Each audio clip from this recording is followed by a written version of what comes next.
Dans les réserves scellées de l'Archivum Terra, là où les fibres de papier prennent l'odeur des siècles et où la poussière devient une seconde encre, certains relevés demeurent lisibles malgré les purges.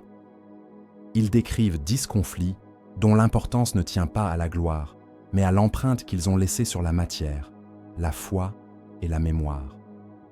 La chronologie commence avant l'homme, lorsque la galaxie fut mesurée en cycles stellaires et en équilibre métaphysique, et se poursuit jusqu'aux ères où l'impérium ne se maintient plus que par inertie administrative.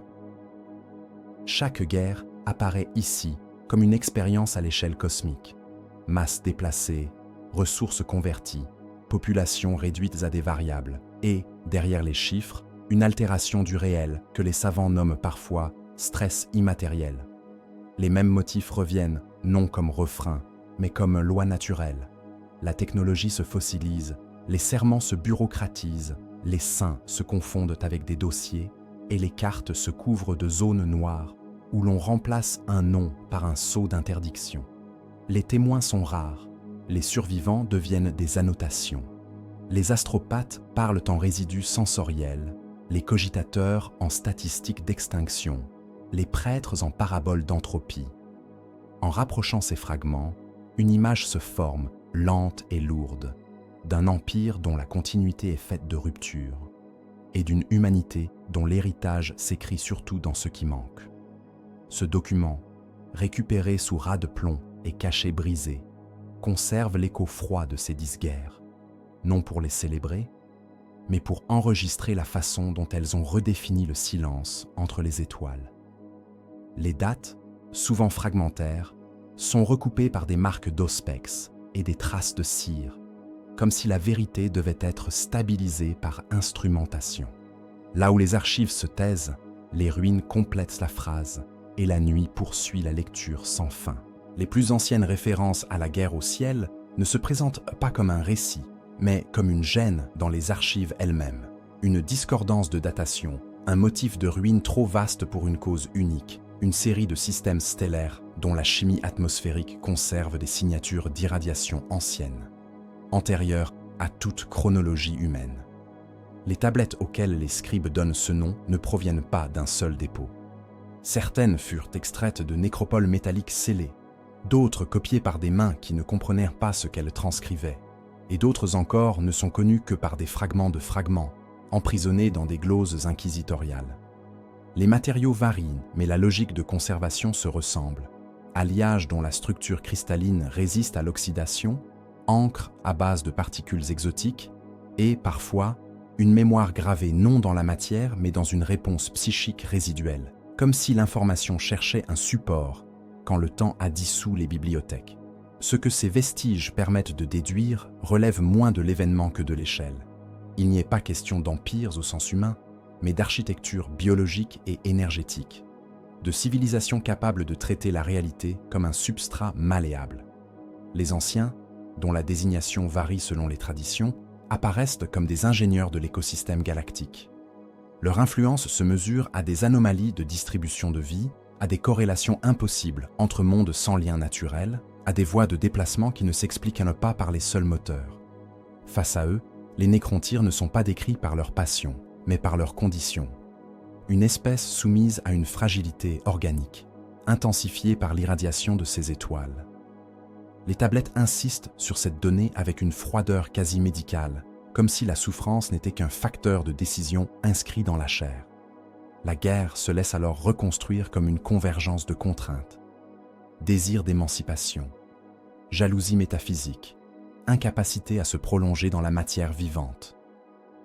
Dans l'angle mort des sources humaines, une autre présence affleure, réduite à des symboles de géométrie affamés. Les cétanes y sont indiqués moins comme des entités que comme des concentrations, des prédateurs de lois physiques, dont la rencontre avec les nécrontyres aurait fourni un échange irréversible. Le passage de l'existence biologique à une forme minérale et immortelle, la biotransférence. Les mécanismes précis sont perdus, mais certains artefacts nécrons, soumis à Auspex et à spectrométrie, présentent des propriétés compatibles avec une restructuration totale de l'information corporelle, un réassemblage de la conscience sous contrainte. où la continuité personnelle devient une hypothèse plutôt qu'une certitude.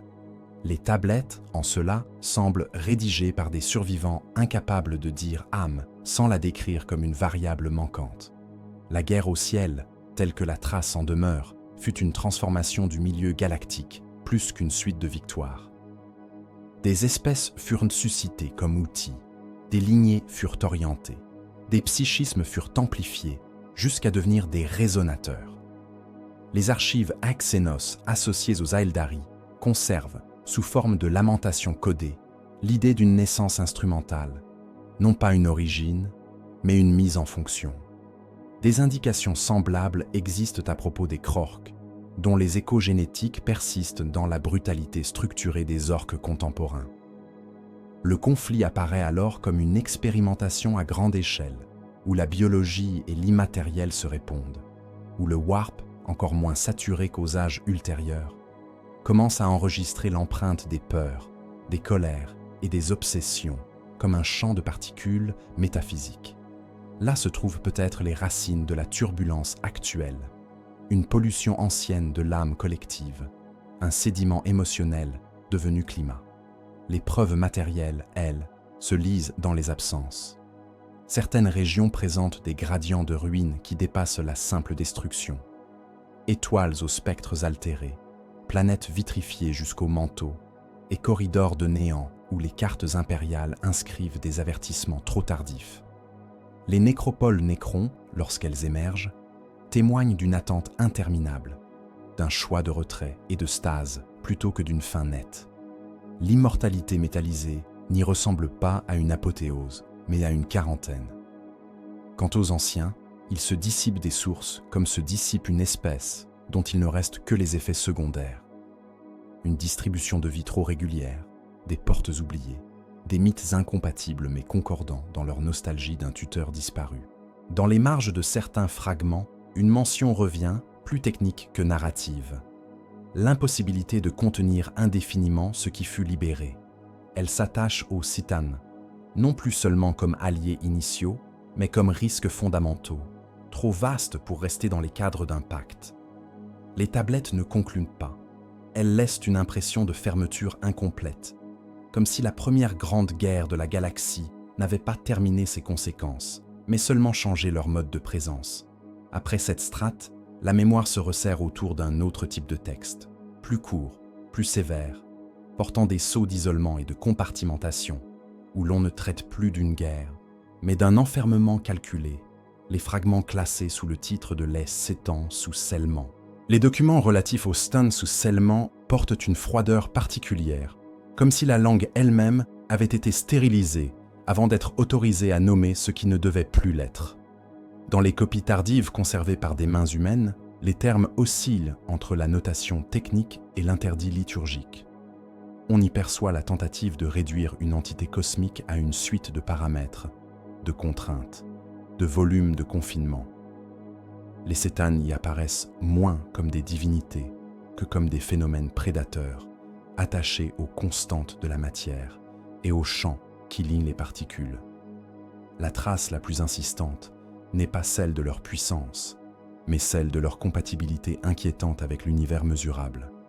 Ils ne relèvent pas du warp, mais d'un ordre plus ancien, où l'énergie et l'information se confondent, et où la fin peut prendre la forme d'une loi physique. Ainsi, les scribes nécrons décrivent-ils un problème d'ingénierie ontologique? Comment isoler un principe qui se nourrit de causalité?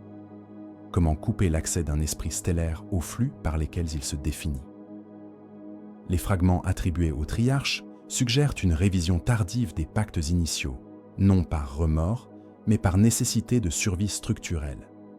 La biotransférence avait converti une espèce en infrastructure consciente, mais le prix de cette conversion se mesura ensuite dans la dépendance.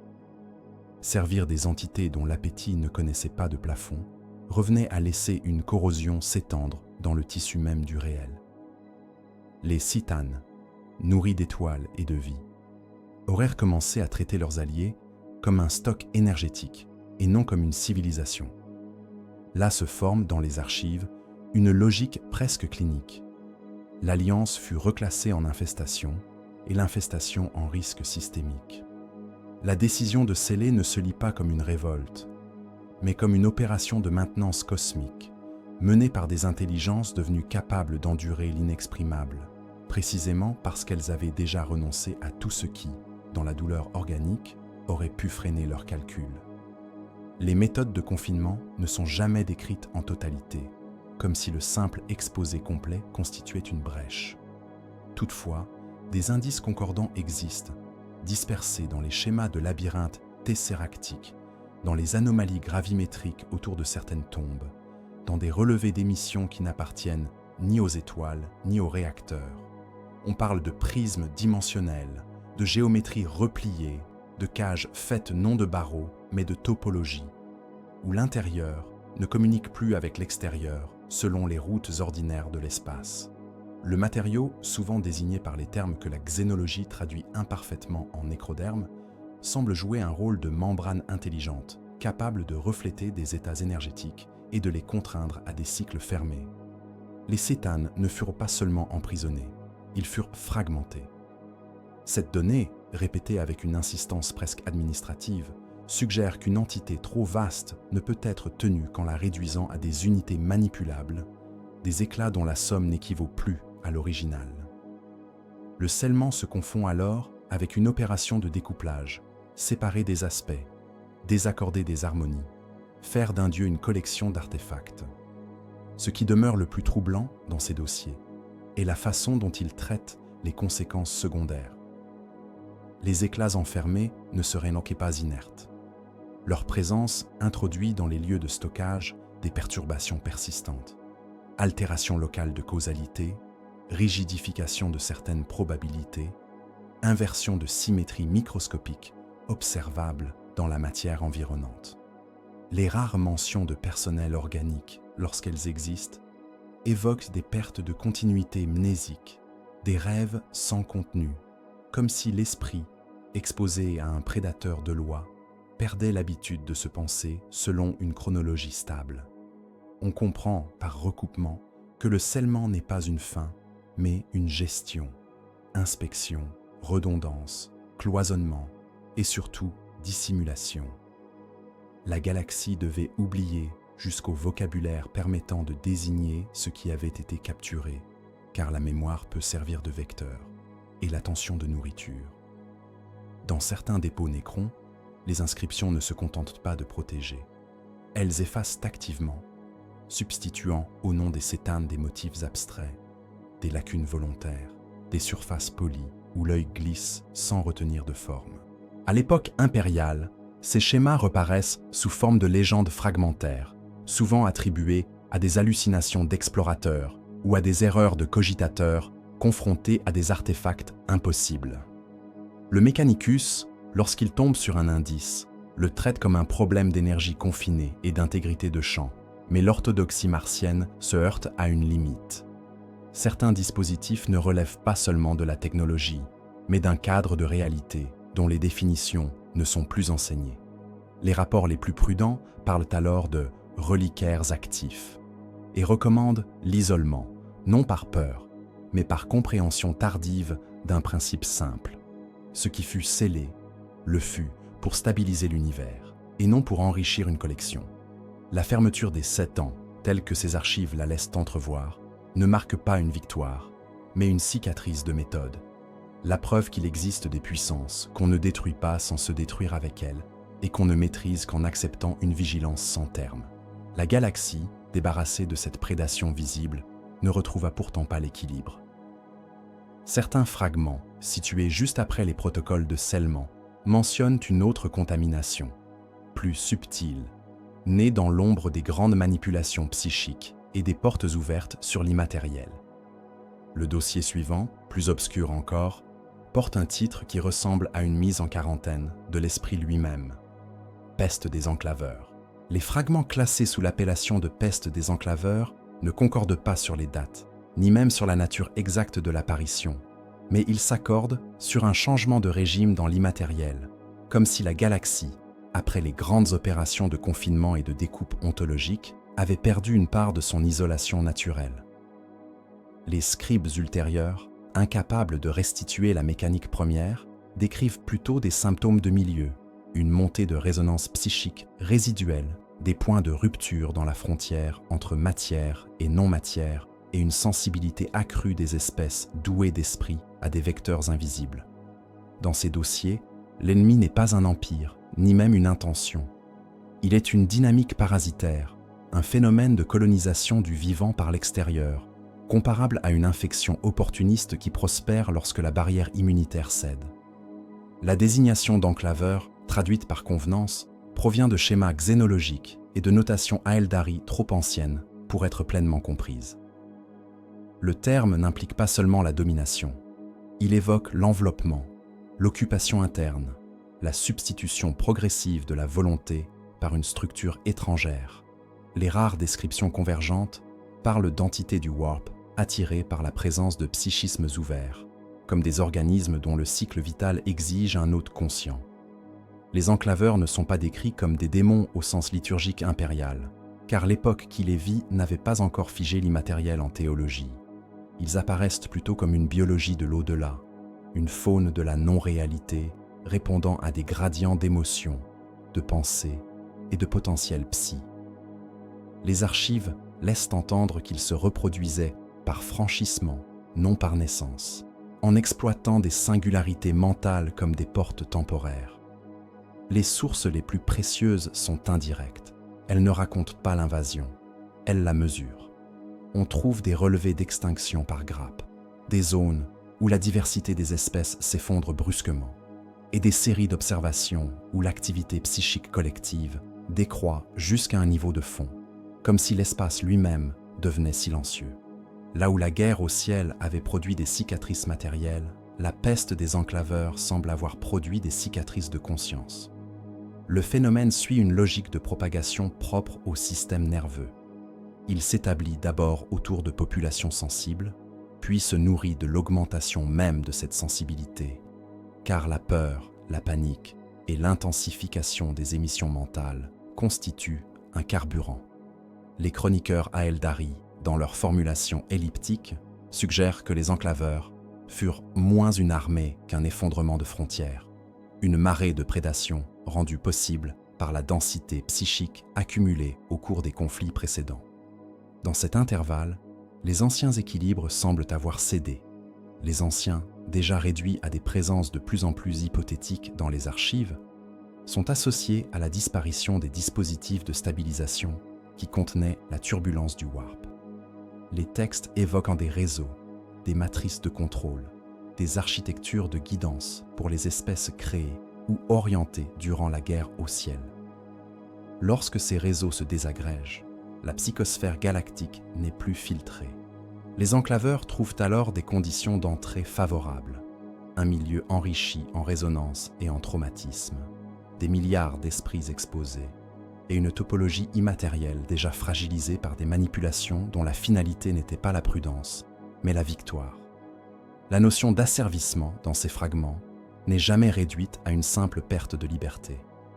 Elle est décrite comme une altération des fonctions cognitives, un remodelage du comportement collectif vers des schémas répétitifs, comme si l'hôte devenait un organe.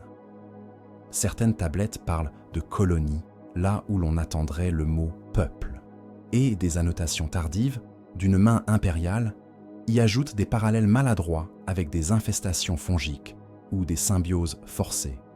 Les corps servent de relais, les esprits servent de points d'ancrage. Les sociétés, privées de toute cohérence interne, deviennent des environnements de culture. Ce qui subsiste, après le passage, n'est pas seulement la mort, c'est une désorganisation totale de la transmission, une interruption des mémoires, une dissolution des langues et des rites, comme si l'histoire avait été désossée. Les conséquences se lisent encore dans les strates ultérieures. La méfiance aeldari envers l'ouverture incontrôlée de l'esprit, la rigidité rituelle de certaines pratiques psychiques et l'obsession de cloisonnement que l'on retrouve dans des traditions plus tardives semblent être des réponses lointaines à cette période. De même, certains signes de retrait nécron, déjà perceptibles dans les dossiers de scellement, prennent ici une cohérence nouvelle.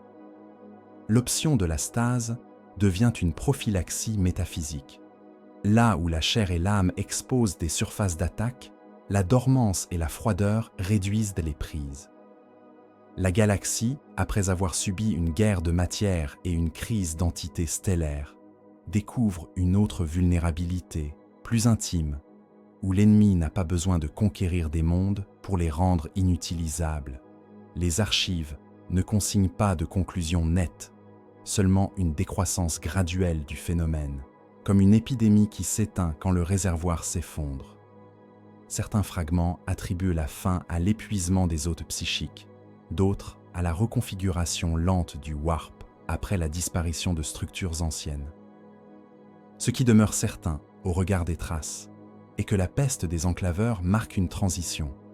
Après elle, l'univers habité paraît plus fragmenté, moins guidé, plus livré à des dynamiques de survie locale.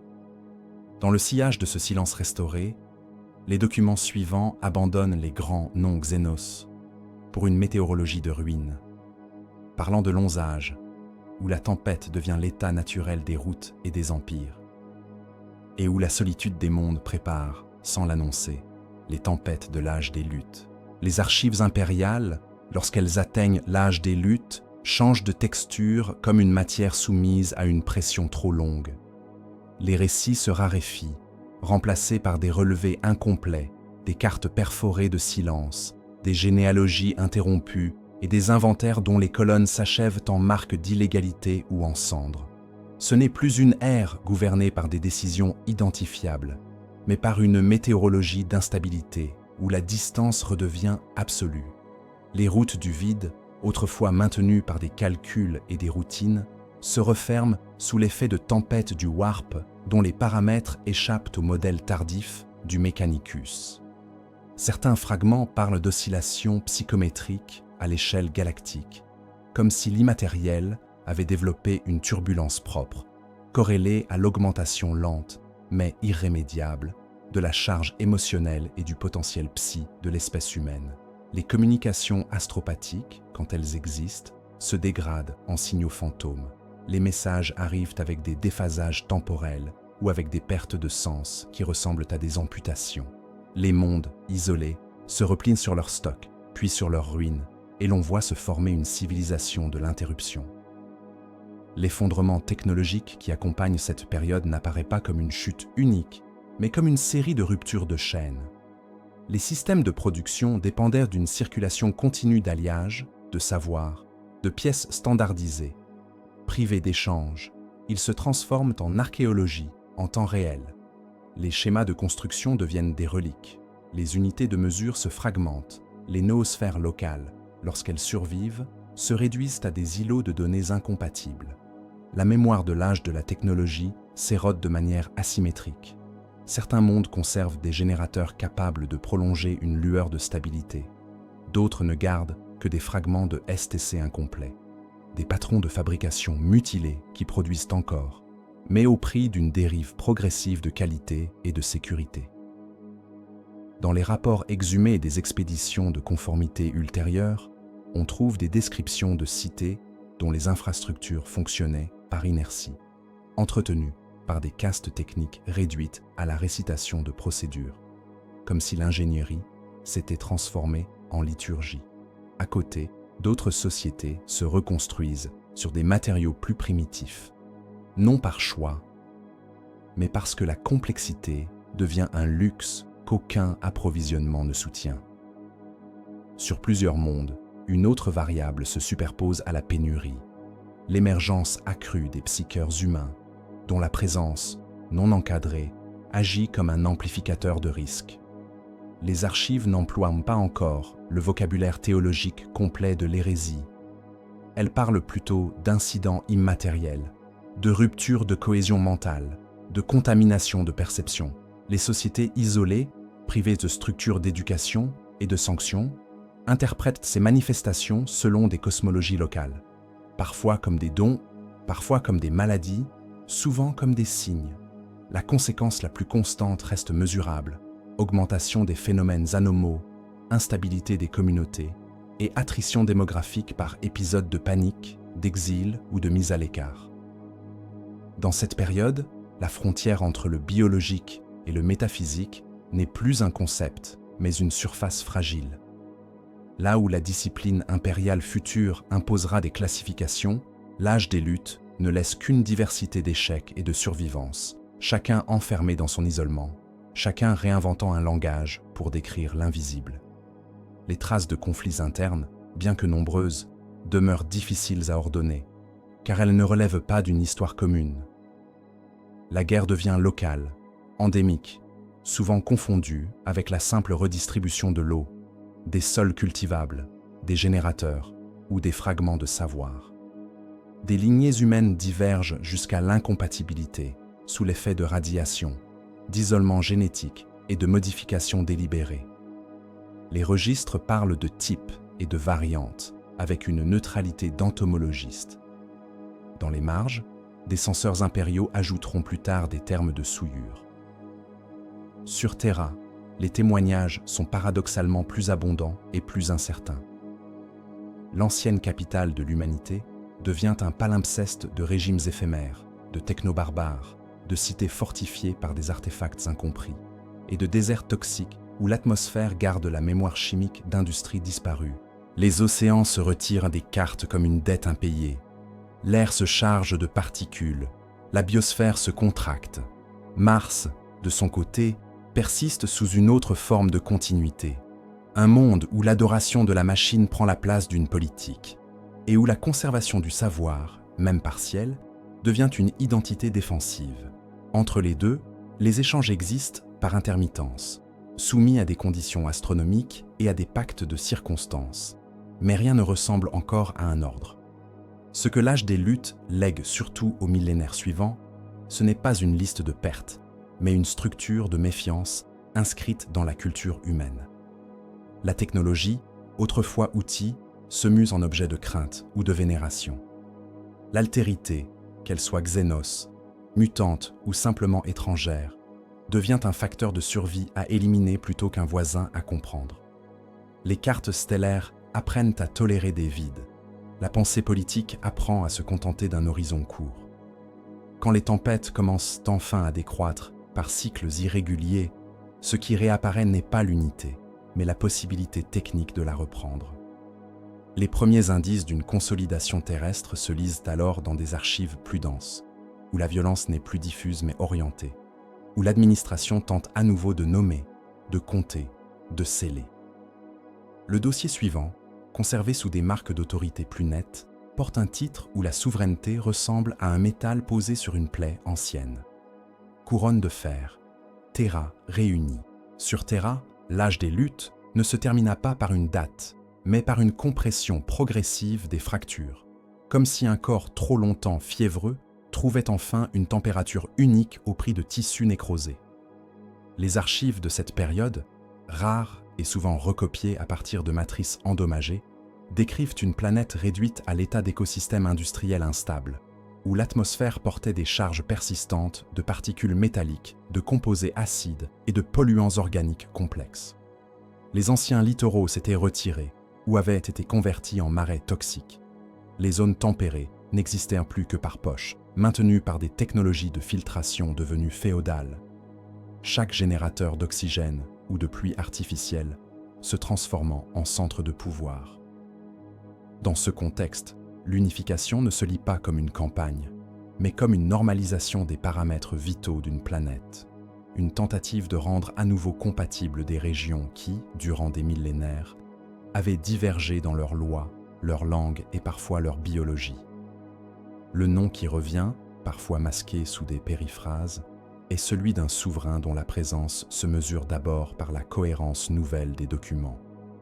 Registres rétablis, calendriers harmonisés, standards de masse et de distance revalidés, et une chaîne de commandement qui cesse d'être locale. Les scribes ultérieurs parleront de l'empereur avec une certitude religieuse. Les sources les plus proches, elles, le décrivent comme un principe de centralisation, un point fixe autour duquel les variables cessent de fluctuer. Ce qui distinguait cette consolidation des dominations antérieures réside dans la méthode. Les États techno-barbares de Terra dépendaient d'artefacts hérités, d'intelligence machine mutilée, de réacteurs conservée sans compréhension, ou de manipulation génétique maintenue par des castes jalouses. La nouvelle autorité, au contraire, apparaît associée à une discipline de laboratoire et d'archives, collecte de données démographiques, cartographie des zones stériles, réouverture de corridors logistiques et surtout, constitution d'outils humains adaptés à un monde où la violence diffuse avait rendu tout contrat fragile.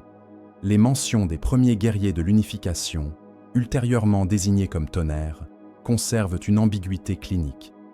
Il s'agit moins d'une armée que d'une solution transitoire, obtenue par accélération biochimique, renforcement osseux, conditionnement neuro-endocrinien et simplification de la longévité. Leurs effets furent immédiats sur la géopolitique terrestre, mais les marges des dossiers signalent aussi des instabilités, dérives psychiques, dégradation cellulaire, rigidité comportementale. Dans ces notes, la conquête n'est jamais célébrée. Elle est traitée comme un coût, un amortissement de pertes nécessaires pour franchir un seuil de cohérence. À mesure que les enclaves se trouvaient absorbées, les archives montrent une transformation plus silencieuse. L'émergence d'une administration qui remplace les serments tribaux par des procédures et les miracles locaux par des statistiques. Les cultes de survie, les idolâtries de machines, les royautés bâties sur des systèmes de climatisation ou des réserves d'eau furent reclassés, dissous ou intégrés sous de nouveaux noms, selon un pragmatisme qui semble n'avoir toléré la tradition que lorsqu'elle devenait utile. L'idéologie associée à cette période, plus tard appelée vérité impériale, se manifeste dans les textes par une hygiène du langage. Réduction des termes surnaturels, substitution de causes rationnelles, pathologisation des croyances qui avaient en servi de ciment durant l'isolement. Pourtant, sous la surface, une autre dimension affleure. Les premières mentions d'une lumière dans l'astral, de communication psychique stabilisée et de dispositifs de projection mentale suggèrent que la rationalité proclamée cohabitait déjà avec une compréhension métaphysique plus profonde, tenue hors des registres ordinaires. Le pouvoir se voulait sans Dieu, mais il se comportait comme un rituel d'échelle planétaire, où l'unité n'était pas seulement territoriale, elle était cognitive, une standardisation des façons de penser afin de rendre l'humanité transportable d'un monde à l'autre. La couronne de fer, telle qu'elle se laisse entendre dans les fragments, n'est pas seulement un symbole politique. Elle renvoie à la matière même de Terra, à ses métaux lourds, à ses carcasses d'industrie, à l'armature de ruines qui formait le socle d'une nouvelle continuité. Les palais et les forteresses mentionnées ne sont pas décrits par leur beauté, mais par leur fonction. Centre de calcul, dépôt de données, sanctuaire de génétique, nœud de transmission. Le recensement des populations et la régulation des mutations apparaissent comme une obsession fondatrice, non par cruauté gratuite, mais parce que l'âge des luttes avait prouvé qu'une humanité trop diversifiée, trop fragmentée, devenait une matière première pour l'immatériel et pour ses propres tyrannies. À travers ces documents, Terra cesse peu à peu d'être un monde parmi d'autres. Elle redevient un étalon, une référence, un centre d'inertie qui prépare déjà un mouvement hors de son orbite, vers une reconquête des routes stellaires. La fin de cette unification terrestre, cependant, ne s'inscrit pas comme une conclusion stable. Les derniers folios de ce dossier s'attardent sur une dépendance irréductible. Pour quitter Terra et reconstruire un réseau, il fallait une infrastructure que la planète seule ne possédait plus, en particulier dans le domaine des moteurs, des chantiers orbitaux et des disciplines de maintenance que l'âge des luttes avait transformées en mystère. C'est ici que Mars apparaît, non comme un voisin, mais comme une autre forme de mémoire. Un monde dont la continuité technique avait survécu au prix d'une foi. Les annotations deviennent prudentes, presque superstitieuses, lorsqu'elles évoquent les pactes nécessaires, les concessions de vocabulaire et les zones d'autorité partagées. On y perçoit déjà le germe d'une fracture future, car unir Terra exigeait l'uniformité, tandis que s'allier à Mars imposait de tolérer un dogme concurrent. Les feuilles suivantes, conservées sous sceau rouge et codes d'accès multiples, quittent alors la couronne de fer pour s'enfoncer dans une controverse devenue structurelle, enregistrée dans l'Archivum sous un intitulé bref et lourd. schisme rouge de Mars. Le dossier que l'archivum désigne comme schisme rouge de Mars ne ressemble pas à une simple annexe diplomatique à l'unification de Terra.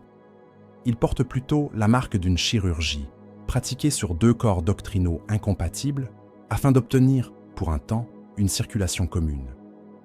Mars, durant l'âge des luttes, avait conservé une continuité que Terra ne possédait plus. Non pas la totalité du savoir ancien, mais ses pratiques de conservation, ses rites de redondance, ses logiques de maintenance, et surtout une noosphère assez stable pour empêcher la connaissance de se disperser entièrement en folklore. La planète rouge avait appris à survivre au déclin par la formalisation du geste technique, jusqu'à ce que la procédure devienne prière et que l'erreur prenne le visage d'un péché contre la machine. Ces archives ne parlaient pas d'infrastructures, mais d'organes. Ces forges ne produisaient pas des outils, elles engendraient des reliques fonctionnelles. Et ces hiérarchies, ordonnées par le degré d'accès au mystère, avaient remplacé les anciennes administrations par une liturgie opératoire. L'arrivée de l'autorité terrienne, avec sa vérité impériale et sa volonté d'uniformiser le langage, introduisit une dissonance que les sources décrivent comme un différentiel de réalité. Sur Terra, l'irrationnel devait être nettoyé pour permettre l'expansion. Sur Mars, la rationalité nue était perçue comme une mutilation, car elle menaçait d'exposer les dispositifs sacrés à une utilisation profane, donc à l'épuisement et à la perte. Le schisme n'eut pas d'abord la forme d'une guerre ouverte. Il se manifesta comme une divergence de protocole, une incompatibilité de signature d'autorité, une lutte silencieuse pour définir ce qu'est une machine lorsqu'elle dépasse l'échelle de l'outil et devient un environnement. Les archives de l'Omnimécie, recopiées par des scribes humains avec une prudence presque superstitieuse, montrent que le problème central n'était pas l'alliance elle-même, mais la traduction. Comment faire coïncider l'axiome martien selon lequel la machine possède un esprit, avec l'axiome terrien selon lequel l'univers doit rester explicable sans Dieu? La solution retenue fut une superposition contrôlée de symboles, un compromis capable de donner à chaque camp l'impression d'une continuité interne. À Mars, l'empereur put être admis comme figure d'incarnation fonctionnelle, omnimécie, non pas par miracle, mais par efficience. À Terra, le culte martien fut toléré comme exception pragmatique, enveloppé dans des clauses qui faisaient de sa foi un instrument. Ces clauses, dont les formulations exactes varient selon les copies, composent ce que la tradition nommera plus tard le traité d'Olympus. Elles accordaient à Mars une autonomie technique et doctrinale en échange d'une loyauté industrielle et d'une ouverture partielle de ses arsenaux. Les registres de production qui suivent sont parmi les plus denses de l'époque. Réactivation de chantiers orbitaux, redémarrage de chaînes de fabrication de moteurs à plasma, standardisation progressive d'armures et d'armes dont les designs dérivent de schémas STC incomplets mais stabilisés par une discipline de forge. Les cogitateurs terriens enregistrent ces apports comme un accroissement de capacité. Les journaux martiens les décrivent comme une offrande mesurée, soigneusement limitée, afin que l'impérium naissant n'accède pas à la totalité des mystères. Dans les deux cas, la même réalité transparaît. L'unification de Terra n'avait été qu'un prélude, car sans Mars, l'humanité restait confinée à son berceau, incapable d'étendre ses chaînes logistiques au-delà d'un rayon symbolique. Le qualificatif « rouge » dans les documents ne renvoie pas seulement à la planète, ni même à la couleur des sables. Il apparaît comme un code de compartimentation, une catégorie d'alerte indiquant que la concorde reposait sur une fracture non résolue. Dès les premiers échanges, des contre-mesures furent instaurées. Cloisonnement des données, serment de silence, sanctuaire de recherche interdits aux autorités terriennes et, inversement, interdictions impériales limitant les explorations martiennes dans certains domaines de l'intelligence artificielle. L'ombre des anciennes Men of Iron, rarement nommées mais constamment présupposées, plane sur ces restrictions comme un traumatisme technique devenu loi. Là où Mars rêvait encore d'une renaissance par la machine, Terra cherchait une expansion par l'homme discipliné. La tension n'était pas morale, elle était structurelle, une rivalité d'ontologie entre le corps et l'outil, entre le rite qui préserve et la doctrine qui conquiert. Dans les marges des archives, on trouve aussi des mentions d'hétérodoxie martienne, non pas comme ennemis extérieurs, mais comme excroissances internes. Certains magis voyaient dans l'alliance un sacrilège, d'autres une opportunité de récupérer des fragments technologiques dispersés dans la galaxie. Le schisme, ici, se lit comme une bifurcation de finalité, servir une unité humaine centrée sur Terra, ou poursuivre la quête du savoir comme fin suprême, même si cette quête exige des compromis avec l'interdit. Des rapports de sécurité, rédigés dans un style sec, signalent des incidents de scrapcode primitif et des contaminations de noosphère, comme si la simple mise en réseau d'autorités distinctes avait fourni des surfaces d'infection. Les mesures correctives prennent la forme de purges discrètes, de reformatage, de réassignation vers des forges-lunes éloignées, et de scellés apposés sur des laboratoria dont l'existence est ensuite niée. Rien n'y est narré comme un drame. Tout y apparaît comme maintenance doctrinale, l'équivalent d'une filtration du sang dans un organisme immense. Lorsque l'on relit ces pièces, un sentiment persistant demeure. L'Alliance réussit, mais elle institua une dualité au cœur même de l'Imperium. Mars fournit la matière, Terra fournit l'ordre. Et entre les deux s'établit une dépendance réciproque qui ne pouvait être résolue sans effondrement. La cohérence impériale naissante accepta donc une contradiction comme on accepte une faiblesse dans un métal, tant qu'elle ne rompt pas sous charge. Ce compromis permit au premier plan d'expansion de quitter les abstractions de la carte et d'entrer dans la logistique réelle, tonnage de coques, calendrier de translation, calcul de navigation et reconstitution des routes perdues. Dans les derniers feuillets du dossier, le vocabulaire cesse d'être juridique et devient géodésique, comme si l'histoire, après s'être refermée sur Terra et Mars, recommençait à mesurer des distances. Le fragment suivant s'ouvre alors sur des couloirs stellaires à réapprendre, des balises à rallumer et des itinéraires dont chaque segment porte encore la poussière des âges. Les routes de la Grande Croisade. Les premières routes de la Grande Croisade ne furent pas tracées comme on ouvre un chemin, mais comme on rétablit une circulation interrompue depuis des millénaires. Dans les registres conservés, l'expansion impériale apparaît d'abord comme une discipline d'astrométrie et de ravitaillement, une reconquête de la distance elle-même. Les tempêtes du Warp, dont l'âge des luttes avait fait un mur mouvant, connurent une accalmie relative. Cette diminution n'est jamais décrite comme une délivrance, mais comme une fenêtre de conditions favorables, instables et statistiques que l'on devait exploiter avant son refermement. La relance des routes fut liée à un phénomène de cohérence psychique, le rayonnement de l'astronomicon, dont les annotations techniques parlent en termes de signal, de portée et de bruit de fond immatériel. Là où la lumière ordinaire se propage selon des lois stables, cette balise intérieure se heurtait à la densité émotionnelle du Warp, à ses gradients de peur, de désir et de mémoire. Les navigateurs l'apercevaient comme une direction plus que comme une étoile, et les scribes consignaient leur parcours comme on consigne des trajectoires dans un fluide turbulent. Les premiers couloirs sécurisés furent définis par des calculs d'orbite, des mesures de dérive temporelle et des marges de perte acceptables. Il s'agissait moins d'aller loin que de revenir, afin de prouver la répétabilité. Les archives de flotte insistent sur la notion de chaîne logistique, décrivant l'espace comme une succession de seuils, points de ravitaillement, dépôts de carburant, chantiers de réparation, relais astropathiques. Chaque seuil stabilisé réduisait la part de hasard, et cette réduction, multipliée, faisait émerger l'illusion d'un empire continu. Les premières expéditions ne portaient pas seulement des armes et des bannières, mais des unités de mesure, des lexiques de conformité, des schémas de recensement et des rites de transmission de données. La croisade, dans sa texture archivistique, fut une opération d'unification des formats. Même calendrier, même protocole, même sceau, appliqué à des humanités qui avaient divergé jusqu'à l'incompatibilité. Les mondes retrouvés apparaissent rarement comme des découvertes merveilleuses. Ils sont décrits par leur densité de population, leur capacité industrielle, leur niveau technologique, et par les écarts à corriger pour les rendre raccordables au réseau renaissant. Dans les corridors les plus fréquentés, la géographie de l'impérium naissant prit une forme organique.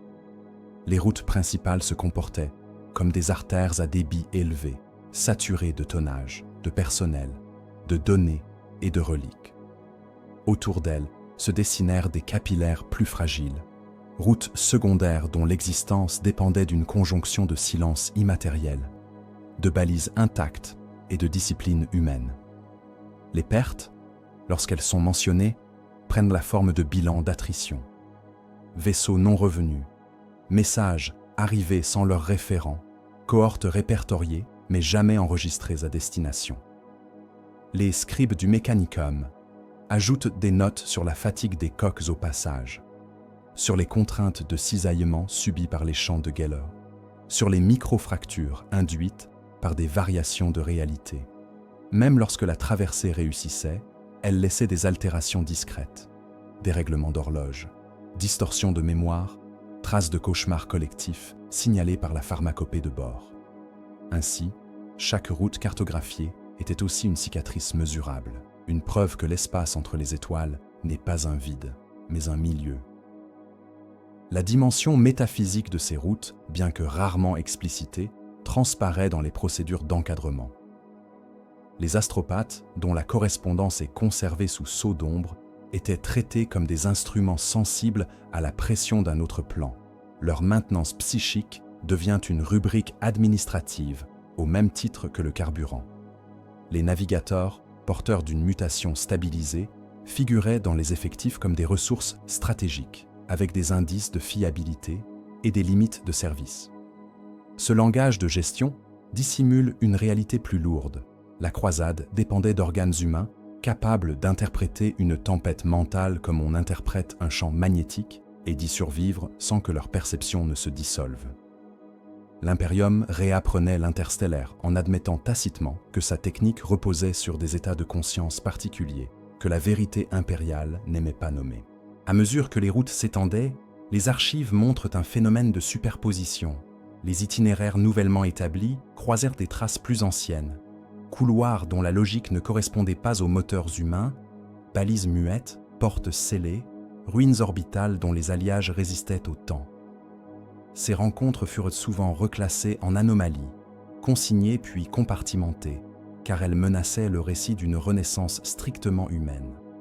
Pourtant, les cartographes impériaux commencèrent à intégrer ces discontinuités comme des contraintes de terrain. Les zones évitées deviennent des vides sur la carte, non par ignorance, mais par prudence. Les routes les contournent comme on contourne un champ de radiation. Les mondes de production, lorsqu'ils étaient incorporés, furent insérés dans des schémas de dépendance, forges martiennes et satellisées, agrimonde, monde-mine, noyau de recrutement. De cette économie naissante se dégage une vérité lente. La route n'était pas seulement un passage, elle était une forme de domination, car établir un corridor revenait à décider qui pouvait circuler et à quel prix. Les protocoles de conformité dans les rapports évitent le langage du triomphe.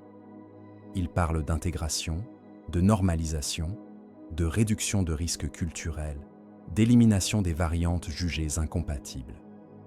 L'histoire se fait alors statistique.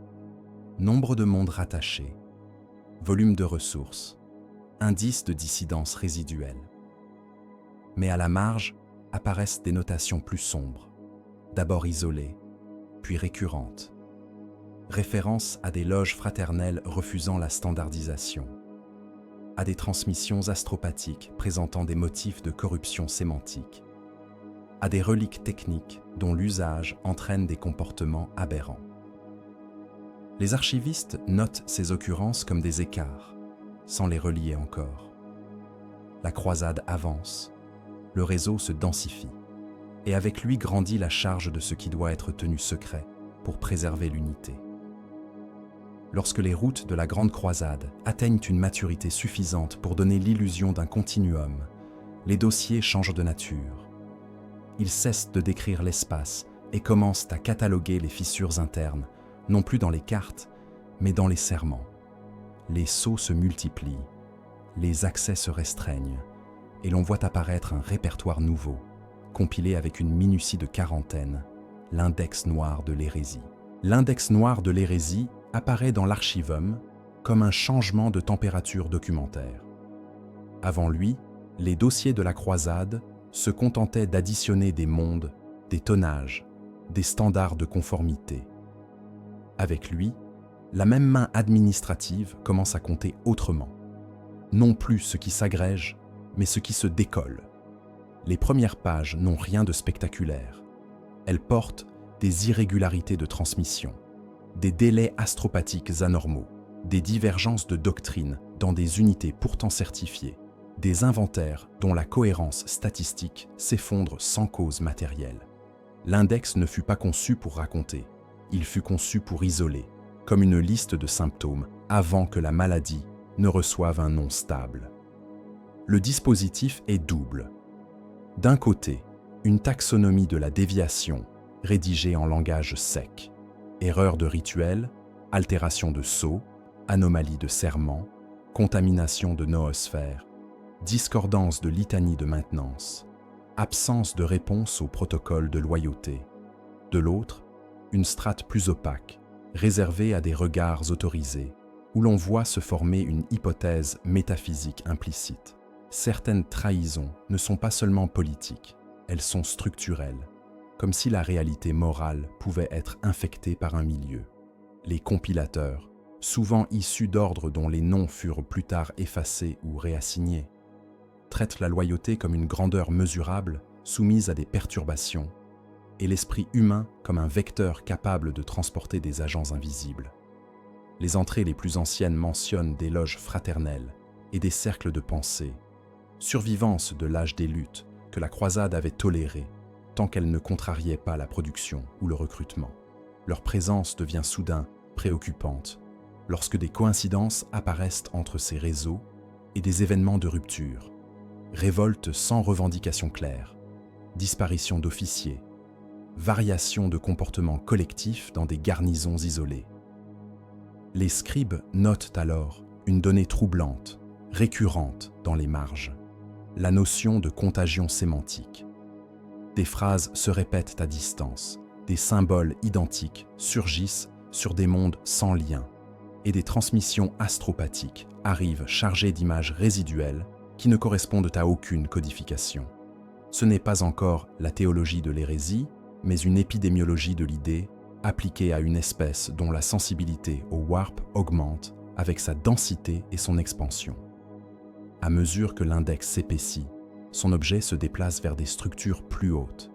Les légions, jusque-là traitées comme unités de projection et de conformité, y deviennent des objets d'analyse comportementale.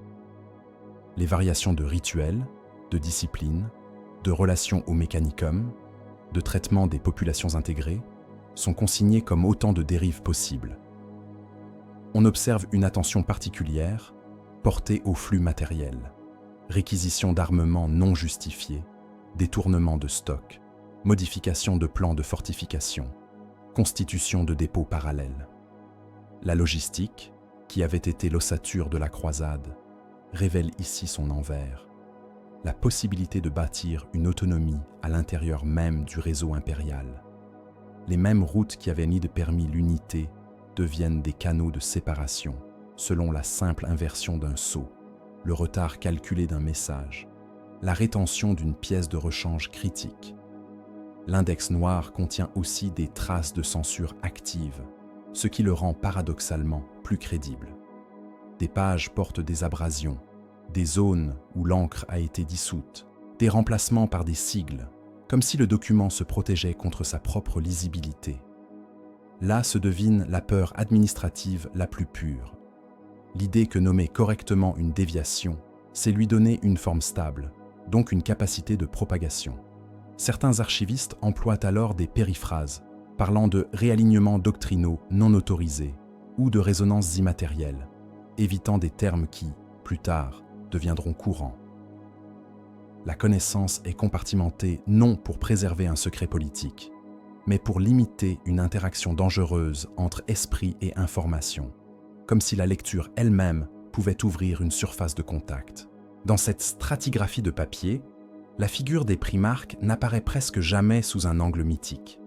Ils sont traités comme des nœuds de cohérence, des centres gravitationnels de loyauté dont la stabilité ou l'instabilité affectent des millions d'êtres.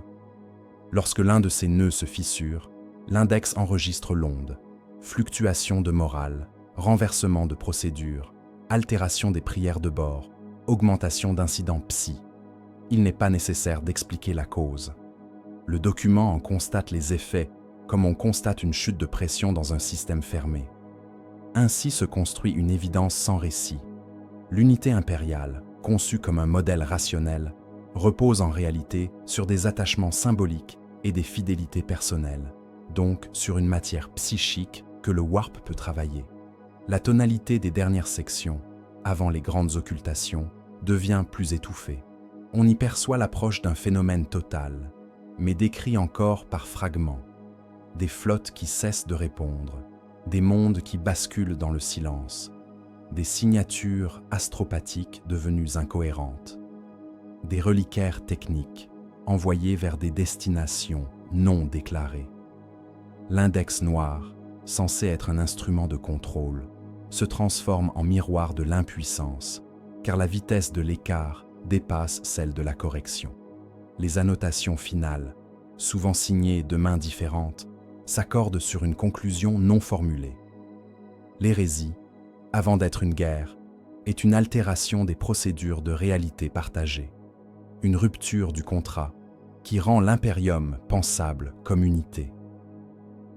Après ces pages, les archives cessent d'énumérer des symptômes dispersés et se resserrent autour d'un lieu unique, comme si la galaxie entière avait commencé à se rabattre sur un point de contrainte. Les cartes deviennent des schémas de trajectoires convergentes, les registres des inventaires de fortification et les rapports de santé des bilans d'endurance. Le folio suivant porte un intitulé presque géologique, indiquant non un événement, mais une accumulation de couches sous pression. Palais. Stratigraphie du siège. Les archives réunies sous l'intitulé « Palais », stratigraphie du siège, ne décrivent pas tant une confrontation qu'une compression. Elles traitent le palais impérial comme une formation géologique accélérée, un relief artificiel où chaque niveau de mur, chaque dôme, chaque couloir de service fut ajouté comme une couche déposée par l'urgence, puis scellée par le manque de temps. Les plans retrouvés, souvent contradictoires, indiquent une croissance par annexe, bastion, contre-bastion, réseau de drainage et galerie de maintenance, jusqu'à ce que l'ensemble dépasse l'idée de forteresse pour devenir une ville dans la ville, un organisme minéral dont la peau était faite de céramite, d'adamantium et de béton irradié. La notion de siège y apparaît comme un terme commode. Ce qui se produisit s'apparente davantage à une expérience de résistance des matériaux et des esprits, menée sous des contraintes qui altéraient même la mesure du temps. Dans les rapports techniques, les défenses ne sont pas des symboles, mais des systèmes. Les boucliers de vide sont enregistrés comme des champs fluctuants, soumis à des cycles de surcharge et de récupération, leur efficacité dépendant d'une alimentation énergétique dont la stabilité se dégrada à mesure que les générateurs périphériques cessaient d'être réparables. Les macrostructures d'artillerie sont décrites par leur cadence et leur tolérance thermique. Les tubes se dilataient, les chambres se microfissuraient, les serviteurs d'entretien remplacèrent des segments entiers dans des conditions de ventilation insuffisantes. L'air du palais, filtré par étages, s'alourdissait d'ozone, de particules métalliques et de résidus de propulseurs. La logistique devient ici une discipline funéraire. Les stocks de nutriments, d'eau, de pièces détachées, de médicaments et la capacité à évacuer les déchets biologiques sont consignés avec une précision qui ressemble à la tenue de compte d'un monde assiégé par sa propre finitude. Le caractère métaphysique de l'événement n'est jamais présenté comme une révélation, mais comme une perturbation d'environnement. Les astropathes et les psycheurs de sanction, mentionnés dans des annexes scellées, subissent une augmentation du bruit immatériel. un épaississement de l'informe, comparable à une hausse de radiation dans un laboratoire mal protégé. Les communications se dégradent en écho. La cohérence sémantique décroît. Les messages arrivent avec des pertes de structure, comme si la pensée traversait un fluide chargé de débris. Certains médecins de garnison notent des troubles de sommeil collectif, des épisodes de dissociation, une irritabilité sans objet et des chutes d'immunité qui ne s'expliquent pas par la seule privation. Dans la marge de ces observations, des scribes plus tardifs ajoutent des commentaires prudents, rappelant que l'esprit humain, soumis à une pression immatérielle prolongée, produit ses propres toxines symboliques. La stratigraphie du palais se lit aussi dans la circulation. Les niveaux supérieurs conservent plus longtemps une forme d'ordre, tandis que les profondeurs, déjà anciennes, se transforment en zones de recirculation d'air vicié, en couloirs de réaffectation, en lieux où l'on stocke ce qui ne peut plus être déplacé. Des cartes portent des marques de condamnation au plomb, non pour interdire par autorité, mais parce que la structure ne garantit plus l'intégrité. On y retrouve l'idée d'une forteresse qui se referme sur elle-même, non par choix, mais par nécessité mécanique. Isoler un secteur pour sauver la pression d'un autre, sacrifier des volumes habitables pour maintenir des lignes énergétiques. Le palais devient alors une suite de compartiments, et chaque compartiment, une tentative de retarder une cascade d'effondrement. La présence du trône, dans ces documents, n'est pas traitée comme une image, mais comme un centre de contrainte. Les registres de puissance et de refroidissement décrivent une demande continue, une consommation qui ne s'interrompt pas et des températures à maintenir malgré la dégradation des circuits. Les prêtres techniciens consignent des litanies de stabilisation, comme on consigne des protocoles de sécurité. Les mots servent de repères cognitifs dans un espace où la causalité elle-même semble parfois hésiter. Plus la pression extérieure augmente, plus les gestes se ritualisent, non par superstition, mais parce que la répétition réduit l'erreur. Le siège, dans cette lecture, n'est pas seulement l'usure d'un mur, c'est l'usure de la capacité humaine à conserver une séquence correcte d'opérations. Les pertes humaines sont comptées sans emphase, sous forme de courbes et de seuils. Les cohortes de défense deviennent des chiffres de remplacement, et les remplacements diminuent. Des notes administratives mentionnent la réaffectation de civils aux tâches de manutention, puis aux tâches de colmatage, puis à des fonctions dont la description disparaît sous un cachet. La mort, ici, est un élément de flux, et la mémoire un luxe. La discipline impériale tente de conserver des noms, mais l'échelle excède la page. Les registres se contentent bientôt d'identifiants, puis de totaux. C'est dans cette dépersonnalisation que la tragédie se révèle le plus nettement. L'impérium, conçu pour durer, est forcé de réduire l'humain à une unité de maintien afin que le centre ne s'éteigne pas. Lorsque les couches de cet événement se déposent enfin, elles ne laissent pas une conclusion nette, mais une surface vitrifiée de décisions irréversibles. Les rapports qui suivent parlent de scellés posés sur des sections entières du palais, de couloirs reclassés comme zones de contamination, de reliquaires improvisés où l'on conserve des fragments de machines devenues trop importantes pour être démontées. Terra survit, mais sa survie ressemble à une immobilité sous perfusion, et l'administration impériale, amputée de ses organes les plus mobiles, apprend à fonctionner par inertie. Dans les feuillets ultérieurs, un vide apparaît entre les lignes comme un interrègne sans mots. La preuve que même la victoire nominale peut produire une pénurie de sens. C'est dans cet espace, plusieurs siècles plus tard, qu'une autre pression se forme aux marges, non plus intérieure mais périphérique. Et les archives changent de registre pour noter une menace dont la taille rend l'administration elle-même insuffisante, conservée sous le titre suivant « La bête et le vide administré ». La période qui précède l'apparition de la bête se lit, dans les archives, comme une convalescence sans guérison. Après l'hérésie et la longue opération de remise en ordre que l'on nommera plus tard la purge, l'impérium apprit à se maintenir par procédure plutôt que par élan. Les légions furent fragmentées en chapitres, la chaîne de commandement fut rationalisée, et les institutions civiles prirent une densité nouvelle, comme si l'on cherchait à remplacer l'unité charismatique perdue par une compatibilité administrative. Les registres de titres, les cadastres de recrutement, les schémas de ravitaillement et les liturgies de maintenance se multiplièrent jusqu'à former une seconde peau sur la réalité. Ce fut un progrès mesurable, mais aussi une rigidification. La centralité de Terra, privée de mobilité stratégique, se transforma peu à peu en centre de traitement, un nœud d'ordre, de sanctions et de correctifs, dont la vitesse de réaction dépendait de messages traversant un immatériel rarement docile. Dans cet entrelac, l'aveuglement n'était pas une faute, mais un produit de l'échelle. La galaxie devenait trop vaste pour être lue en temps réel. Les premiers indices d'un phénomène orque atypique entrèrent dans les archives comme des anomalies de densité. Les mondes de bordure signalèrent des agrégats de flottilles plus cohérents qu'à l'ordinaire, des chaînes de raids cessant d'être erratiques, des pressions logistiques exercées avec une régularité inhabituelle, comme si une intelligence statistique avait émergé dans un ensemble réputé chaotique. Les administrateurs classèrent d'abord ces signaux en flambée locale, conformément au modèle en vigueur. Les réponses envoyées, titres de croisade mineure, redéploiement de garde, demandes de renforts à Start, arrivèrent souvent trop tard ou trop faibles, non par négligence mais parce que le système d'alerte était calibré sur des menaces connues. Dans les semaines et mois qui suivirent, les transmissions se chargèrent d'une autre qualité, des silences.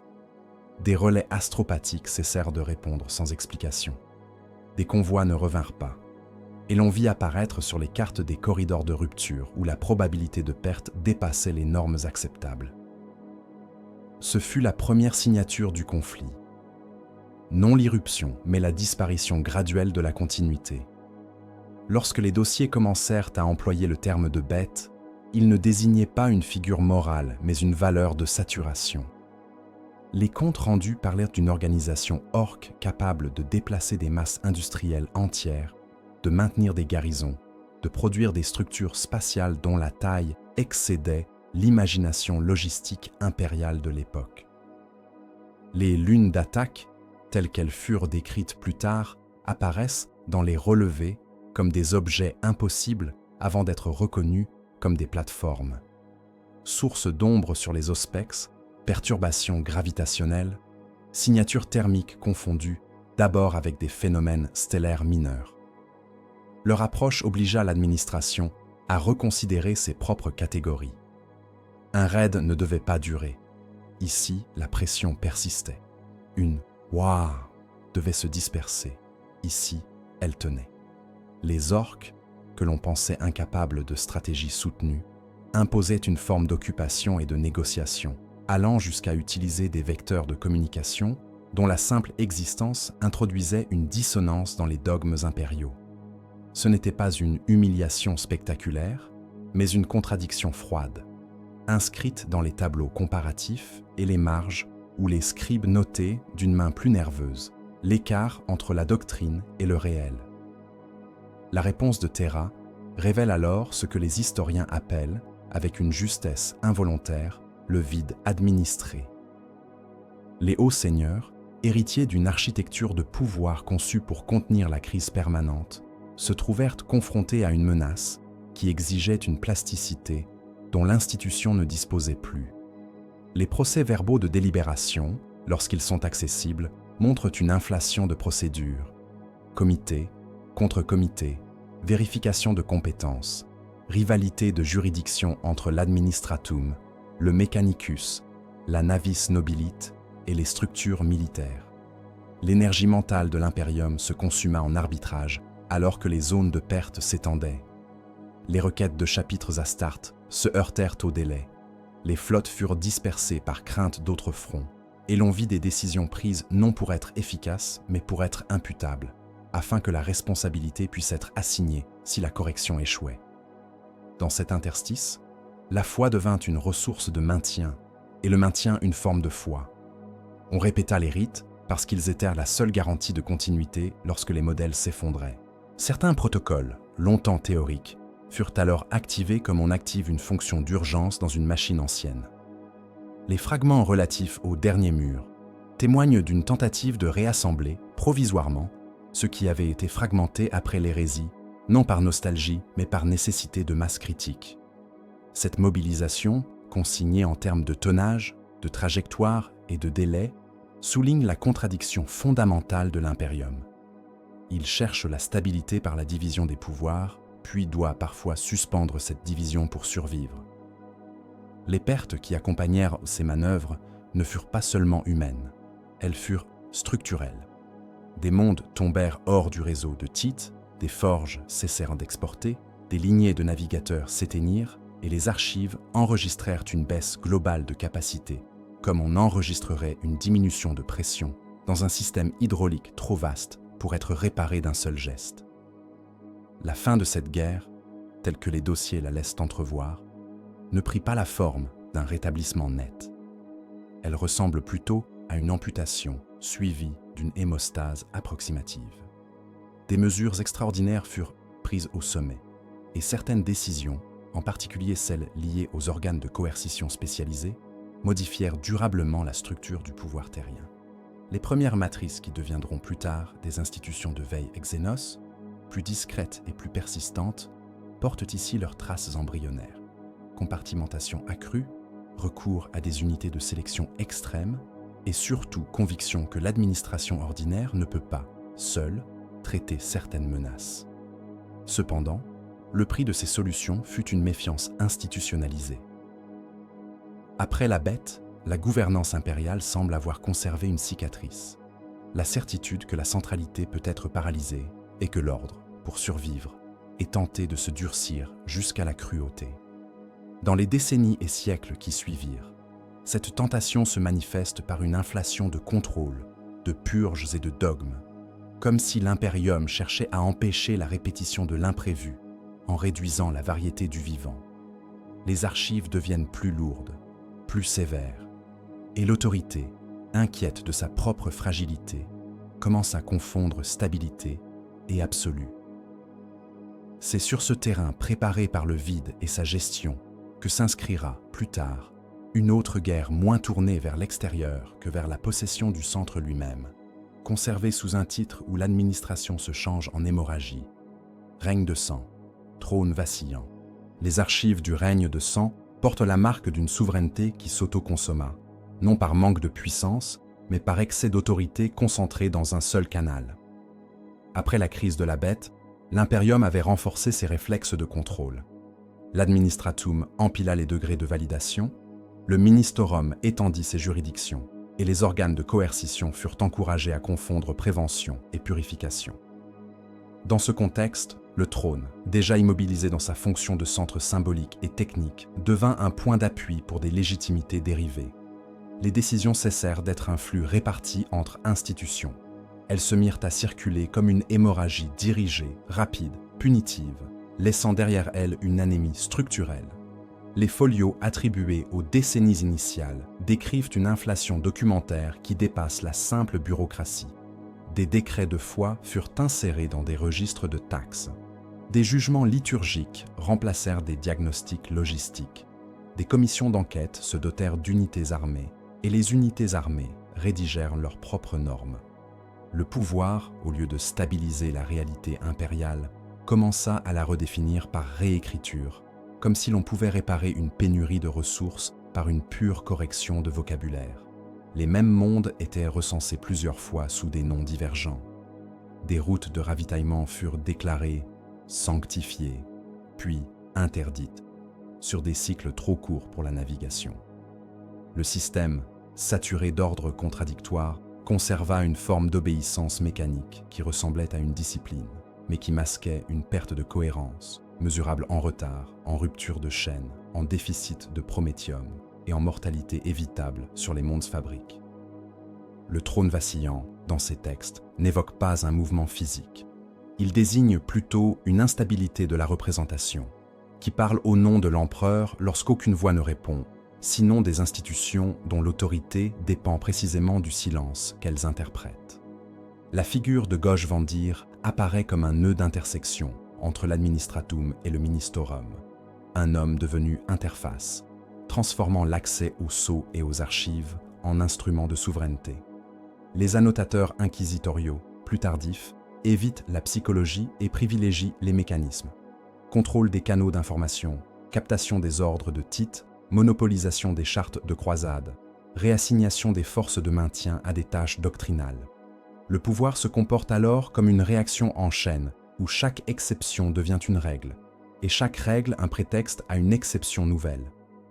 Sous cette couche administrative, l'élément religieux agit comme un champ, non seulement culturel, mais presque physique. Les rapports de Psychana mentionnent une augmentation des phénomènes de contagion émotionnelle dans les masses urbaines. Processions permanentes, jeûnes collectifs, épisodes de transe, qui modifient la charge psychique locale et rendent certains quartiers instables aux transmissions astropathiques. On observe, dans des relevés fragmentaires, une corrélation entre ferveur forcée et incidents immatériels mineurs, comme si la foi, lorsqu'elle est instrumentalisée en contrainte, produisait un bruit de fond où les esprits les plus fragiles servent d'antenne. Le Ministorum ne traite pas ces signaux comme des alertes, il les absorbe comme preuves, renforçant l'idée que la souffrance est un langage et que la statistique d'extinction peut servir de liturgie. Le sang du titre se lit ainsi à plusieurs niveaux, y compris dans des documents qui ne parlent jamais de bataille. Il y a le sang des purges, des exécutions, des confessions publiques transformées en méthode de gestion de foule. Il y a aussi le sang comme métaphore de circulation, lorsque les flux de ressources cessent d'irriguer les périphéries et remontent vers Terra sous forme de prélèvements absolus.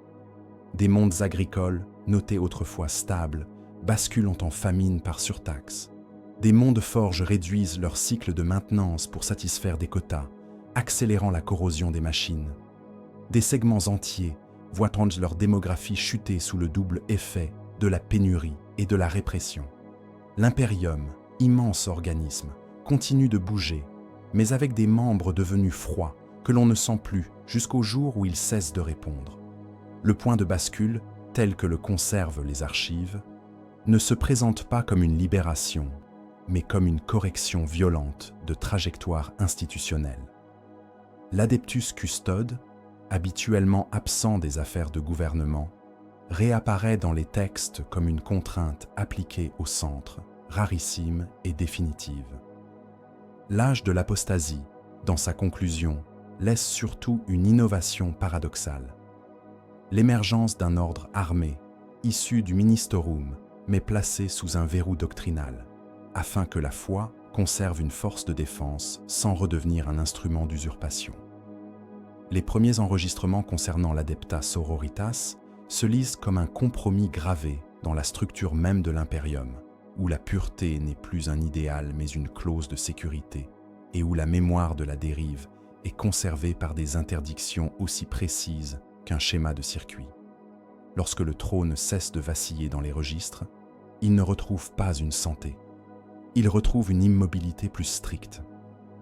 Les institutions sortent du règne de sang renforcées dans leurs réflexes de surveillance, et l'Inquisition, déjà présente en filigrane, voit sa légitimité consolidée par la preuve que le danger peut naître au cœur du sanctuaire. Les décennies suivantes montrent une reprise graduelle des flux, une remise en ordre des calendriers de Tite, une stabilisation relative des routes, mais aussi une dureté accrue envers l'ambiguïté, comme si l'impérium avait décidé de remplacer la confiance par des verrous. Dans cette reprise, les corridors du segmentum obscurus redeviennent des lignes de comptabilité et de patrouille, et l'on commence à lire, dans des dossiers de flotte plus réguliers, la montée d'une attrition lointaine sur une frontière de vide et de ruines, là où les routes se resserrent autour d'un nom ancien et froid, la dorsale gothique. Les dossiers de la dorsale gothique commencent par des cartes où l'encre paraît hésiter, tant la région se présente comme un seuil plus que comme un territoire. Dans les archives navales, le secteur n'est pas défini par des frontières politiques, mais par des gradients de risque, densité de débris, variation de profondeur du warp, fréquence des courants de translation et stabilité relative des balises. La dorsale elle-même, longue chaîne d'astéroïdes et de reliques minérales, agit comme un filtre gravitationnel et comme un réservoir de matières premières. Elle contraint les trajectoires, impose des goulets, transforme la géométrie du commerce et de la guerre en un problème d'algorithme et de patience. Les mondes qui l'abordent, forteresses, stations, planètes de production apparaissent dans les registres comme des organes périphériques, indispensables, vulnérables et soumis à une usure continue que la distance rend difficile à réparer. Après les siècles de durcissement institutionnel du centre, l'impérium se heurta ici à une évidence froide. Sur une frontière où la navigation demeure probabiliste, la puissance ne s'exprime pas par l'intention, mais par la capacité à maintenir un flux. La guerre, consignée sous ce titre, prend la forme d'une attrition mesurable, inscrite dans les relevés de tonnage et les courbes d'approvisionnement plus que dans les proclamations. Les chantiers de réparation travaillent au-delà de leur cycle recommandé. Les coques reviennent avec des micro-fractures dues aux contraintes du warp, des déformations de quilles, des systèmes de support vie saturés de dépôts organiques. Les officiers de munitions notent l'épuisement des stocks de torpilles, le rationnement des charges de plasma, l'emploi prolongé d'armes dont la tolérance thermique décroît. Les astropathes, soumis à une charge de transmission continue, commencent à produire des messages dont la cohérence statistique diminue. Une perte de précision, des images résiduelles, des inversions de coordonnées, comme si la frontière pesait sur le langage lui-même. L'attrition est aussi humaine, mais traitée comme un facteur de disponibilité. Taux d'épuisement des équipages, dégradation des performances cognitives sous veille prolongée, accidents de maintenance liés à l'hypoxie et à la fatigue. Les archives médicales parlent d'un syndrome du vide prolongé, où la perception du temps se dissout et où l'esprit cherche des régularités dans un environnement qui n'en offre pas. Dans ce paysage d'usure, l'irruption des flottes du chaos n'est pas décrite comme une surprise totale, mais comme une intensification d'un bruit de fond ancien. Le segmentum obscurus a toujours porté la proximité de l'œil de la terreur comme une pression barométrique, et les scribes consignent les mouvements ennemis sous forme de signatures, vecteurs de translation, variations de spectre, patterns de communication corrompus. La présence d'Abaddon, rarement nommée dans les documents non scellés, se déduit par la coordination observée, par la manière dont plusieurs points de rupture apparaissent à des intervalles compatibles avec une doctrine de harcèlement systémique. Les mondes ne tombent pas tous, certains deviennent simplement improductifs, leur calendrier de tites interrompu, leur population déplacée vers des statuts de réfugiés dont l'administratum peine à stabiliser les identifiants. La frontière se transforme en zone de calcul, où la question n'est plus de conquérir, mais de maintenir des marges de fonctionnement. C'est alors qu'un autre élément entre dans les archives, plus ancien que la querelle humaine, et pourtant pris dans ses mains comme un outil dangereux, les forteresses de pierre noire. Elles apparaissent d'abord comme des anomalies archéologiques, des masses aux signatures énergétiques, incompatibles avec les standards de forge impériale, et dont la datation isotopique défie la chronologie humaine. Le Mechanicus les décrit en termes de matériaux et de résonance, notant une capacité à interagir avec les champs du warp, non comme une simple protection, mais comme une modulation. Les analyses parlent de réseaux internes, de cavités géométriques, de structures capables de stocker et de redistribuer l'énergie comme un organe artificiel.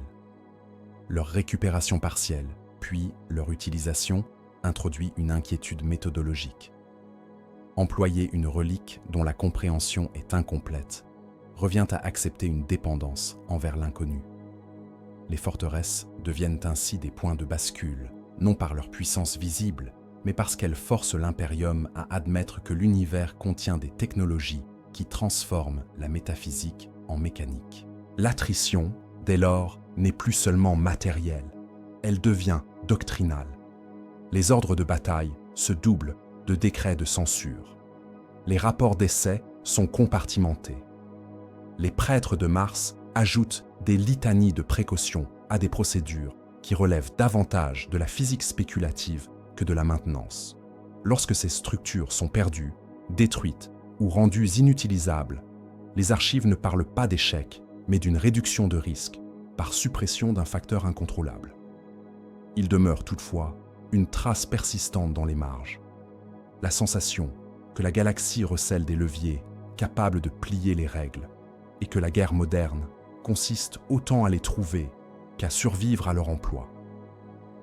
La dorsale gothique dans ses dossiers, ressemble à un laboratoire où l'impérium mesure ses limites et découvre que la frontière n'est pas un bord, mais un milieu, saturé de passés superposés. Lorsque les dernières campagnes de ce conflit s'éteignent dans les registres, la région ne retrouve pas une paix, mais une routine de surveillance renforcée. Des stations sont reconstruites à moindre capacité. Des routes sont reclassées avec des coefficients de perte révisés, et les chapitres assignés à la garde du secteur deviennent des constantes de la comptabilité impériale. C'est à ce moment, dans les annexes d'exploration et les notes de l'Officio Logisticarum, qu'apparaissent de nouveaux signaux, d'abord traités comme erreurs. Écho aux specs d'organismes non catalogués, altération de biosphère sur des mondes périphériques, disparition d'avant-postes sans trace de pillage ni de revendication. Les scribes notent une progression qui ne ressemble pas au raid connu, mais à une consommation. Le fragment suivant, plus inquiet dans sa sobriété, porte un titre qui évoque non un ennemi, mais un instinct cosmique. Première fin tyrannique. Les premiers dossiers relatifs à la première fin tyrannique furent classés comme incidents biologiques avant d'être compris comme un phénomène stratégique. Ils ne portaient pas de nom unique, mais des désignations de routine attribuées aux anomalies de frontières, perte de stations d'écoute, altération de chaînes trophiques sur des mondes périphériques, silence soudain de colonies dont les réserves et les fortifications demeuraient intactes sur les auspex, mais vides d'activité humaine. Les archivistes de Segmentum relevèrent un motif commun dans les relevés. Absence de revendication, absence de butin, absence de signature doctrinale identifiable. Ce n'était pas une guerre au sens des empires, mais une réduction de la vie à l'état de matière première. Les premiers échantillons biologiques récupérés, lorsqu'ils le furent consignés en termes de protéines inconnues, de polymères chitineux à haute résistance, de structures nerveuses redondantes et d'une compatibilité étonnante avec des environnements chimiquement hostiles. Les xénobiologistes notèrent une efficacité qui ressemblait moins à l'évolution qu'à l'ingénierie, comme si la sélection naturelle avait été accélérée et guidée, ou remplacée par une itération consciente. La progression de la flotte ruche, identifiée plus tard sous le nom de Behemoth, fut d'abord interprétée par le prisme des menaces habituelles, incursions orques, raids chaotiques, migration de population, xénos. Or, les paramètres ne coïncidaient pas. Les trajectoires, observées par triangulation astropathique, suggéraient une masse en mouvement, obéissant à une logique d'accrétion avec des vecteurs multiples, des feintes de dispersion et des reconcentrations, comme un organisme distribué dont chaque élément sert à la fois d'organe sensoriel et de membre locomoteur. Les cartographes impériaux, contraints d'employer des modèles de fluides plutôt que des schémas de flotte, commencèrent à décrire l'ennemi comme un champ de densité se déplaçant dans un milieu, consommant les poches de résistance et laissant derrière lui une raréfaction mesurable de biomasse. Dans certaines annexes, une comparaison fut risquée avec une fonction thermodynamique. La galaxie, localement, perdait de l'entropie biologique par transfert vers une structure centrale, et ce transfert s'effectuait sans négociation possible. À mesure que les premiers affrontements furent compilés, un second aspect devint dominant dans l'écriture, la dimension psychique. Les rapports de l'Adeptus Astra Telepathica mentionnent une pression diffuse, difficile à quantifier, mais attestée par des variations simultanées du sommeil, des états d'angoisse sans objet et des pertes de concentration au sein d'unités éloignées de tout contact direct. Les mots employés sont prudents, car ils frôlent l'hérésie de méthode, une ombre dans le warp, une diminution de la lisibilité des transmissions, une sensation d'étouffement mental. Le terme d'ombre dans le warp se fixe ensuite comme une donnée opérationnelle, décrite non comme une malédiction, mais comme un bruit de fond si élevé qu'il noie les signaux, neutralisant l'astropathie et perturbant les disciplines psy. D'un point de vue strictement technique, cela équivalait à une coupure des nerfs impériaux. D'un point de vue symbolique, cela signifiait qu'une fin pouvait imposer le silence à l'âme collective. Les descriptions des organismes tyrannides, même dans les dossiers militaires, restent étonnamment médicales. On y lit des observations sur la modularité des formes, la rapidité d'adaptation aux toxines et aux contraintes atmosphériques, la production d'acides capables de réduire les alliages, et l'existence d'unités spécialisées dans la rupture, la collecte, la digestion, la propagation de spores. Les scribes notent la cohérence d'ensemble. Chaque créature apparaît comme un outil temporaire, dont la valeur se mesure à sa fonction, et non à sa survie individuelle. Cette absence d'individualité fut perçue comme une étrangeté métaphysique par des théologiens. Un ennemi sans tentation, sans ambition, sans idolâtrie, seulement orienté vers la conversion du vivant en réserve. Dans les marges, certains commentateurs évoquent l'idée d'une anti-civilisation, où la culture est remplacée par un code génétique commun, et où la mémoire se conserve non dans des bibliothèques, mais dans des séquences reproductibles. La campagne de Makhraj, dans les archives, sert souvent de point d'ancrage parce qu'elle fournit des données denses. Les ultramarines y apparaissent non comme des héros, mais comme une institution de mesure. Discipline de défense planétaire, capacité de coordination intermonde, logistique de guerre prolongée. Le choc contre Behemoth y est consigné en termes d'attrition de flotte, de saturation des systèmes de défense, de perte de surface et de reconquête partielle. Plus significatif encore est le bilan biochimique après coup. Zones de sol stérilisées par des sécrétions, nappes hydriques altérées, disparition d'espèces entières et une nécessité d'assainissement qui s'étend sur des décennies. La victoire, si le terme survient dans certaines copies, est immédiatement contredite par les chiffres de récupération. Un monde peut rester habitable, mais son économie et sa démographie portent la marque d'une morsure que les siècles n'effacent pas rapidement. L'ennemi, même repoussé, laisse un déficit de futur. C'est aussi dans ces dossiers que l'Imperium commence à traiter le tyrannide comme une catégorie d'existence plutôt que comme une invasion unique. Des hypothèses se forment, timides puis insistantes, sur l'origine extragalactique, sur la possibilité d'autres flottes ruches en approche, sur le fait que Behemoth pourrait n'avoir été qu'une sonde, un prélèvement d'échantillons destiné à calibrer une fin plus vaste. Les ordoxénos annexent ces spéculations à des modèles probabilistes, et l'administratum tente de les convertir en directives. Renforcement de cordons sanitaires, destruction préventive de biomasse, protocole de quarantaine. Mais la logique tyrannide est précisément celle qui rend l'administration insuffisante, car elle n'attaque pas seulement des mondes, elle attaque la capacité d'un monde à redevenir monde. Au terme des compilations, une impression demeure, plus lourde que les cartes de perte. La galaxie n'est plus seulement un théâtre de rivalité, elle est un espace observé de l'extérieur, susceptible d'être moissonné. Cette idée, difficile à intégrer dans les mythes impériaux fondés sur l'éternité de l'humanité, s'insinue pourtant dans les textes comme une lente acidification de la certitude. L'Imperium sort de la première fin tyrannique non avec une réponse définitive, mais avec une nouvelle forme de vigilance, orientée vers la biologie, l'ombre psychique et la possibilité que la prochaine crise ne cherche ni trône ni conversion, seulement matière. Dans les addenda tardifs, un changement de focale s'opère. Les signaux tyrannides continuent de hanter les bordures, mais les routes de ravitaillement et les priorités de défense se déplacent vers une autre plaie, plus proche des anciens axes industriels, où la guerre prend la forme d'une répétition géologique, un monde frappé à intervalles réguliers comme une cicatrice qui se rouvre. Les registres suivants s'ouvrent alors sur un nom déjà chargé de pertes cumulées et de fumées anciennes, Armageddon, troisième plaie.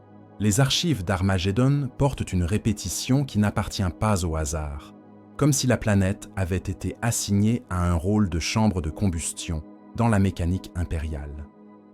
Les scribes la décrivent d'abord par ses constantes. Un monde ruche industriel, ceinturé de calottes polaires sales, strié de voies ferrées et d'oléoducs, dont l'atmosphère est saturée d'aérosols de suie et de poussière métallique. Les relevés chimico-atmosphériques, conservés par l'Adeptus Mechanicus, parlent d'une pluie acide régulière, d'un encrassement chronique des filtres pulmonaires, d'une visibilité souvent réduite à des distances de maintenance. Dans ce milieu, les cités ruches ne sont pas des villes mais des systèmes de survie, empilant des volumes habitables au-dessus d'usines qui ne s'arrêtent jamais sans que l'économie locale ne s'effondre. La plupart des documents administratifs ne mentionnent Armageddon que pour son rendement, prométhium, acier, munitions, pièces de rechange, et une population humaine calibrée par génération pour servir de variable de remplacement. La troisième plaie apparaît alors comme la rupture d'un équilibre déjà pathologique, la preuve qu'un monde trop utile finit par attirer ce qui se nourrit des concentrations. Les dossiers situant l'événement dans la toute fin de M41, lorsque les signaux de menace, longtemps confondus avec le bruit de fond des bordures, convergent en une masse orque dont la cohérence excède les modèles. Le nom de Gazukul Traka n'est pas traité comme celui d'un chef au sens humain, mais comme un identifiant d'agrégation, une signature de centralisation psychique autour de laquelle la violence orque cesse d'être seulement erratique. Les auspex orbitaux enregistrent des densités de coques et de débris qui saturent les calculs. La Navis et les stations de défense parlent d'un espace encombré, où les trajectoires deviennent des probabilités. Les transmissions des ruches, elles, se réduisent à des comptes d'intégrité. Section de mur, niveau d'alimentation, volume de réserve, taux de contamination des conduites. Les rapports du Monitor Room montrent la réaction impériale comme une opération de redistribution de déficit. On prélève des régiments sur d'autres crises, on accélère des productions déjà fragiles, on impose des quotas de recrutement qui transforment des cohortes de travailleurs en unités de première ligne. La Légion d'acier d'Armageddon apparaît dans ces pages comme une adaptation ancienne au terrain, une doctrine née de la cendre et de la visibilité courte, où les véhicules sont traités comme prolongements pulmonaires et les masques filtrants comme seconde peau. Au-dessus, l'Adeptus Mechanicus agit selon une autre logique, surveillant les macro-usines, les dômes de forge, les dépôts de données, tout ce qui, si perdu, ne se remplace pas en une génération. Ce qui distingue la troisième plaie des précédentes dans la lecture archivistique n'est pas seulement l'échelle, mais la durée et l'érosion cumulative. Armageddon avait déjà été saigné, d'abord par une guerre marquée par la présence de l'architraître Angron, puis par une seconde marée orque. Les plans de reconstruction conservés entre ces crises ressemblent à des diagrammes de cicatrisation inachevés. En 999.M41, la planète n'entre pas dans le conflit avec des marges, mais avec une fatigue structurelle, conduite colmatée, système de recyclage au seuil, zone d'habitat déjà sous rationnement. Les cités comme Hellsreach, Hades ou Volcanus sont décrites par leurs anneaux défensifs et leurs couloirs logistiques, mais aussi par leurs substrats. Niveaux inférieurs trop contaminés pour être pleinement réinvestis, galeries dont la cartographie est approximative, strates où l'on habite au-dessus de ruines non déblayées. Les pertes humaines sont consignées en flux, rarement en noms.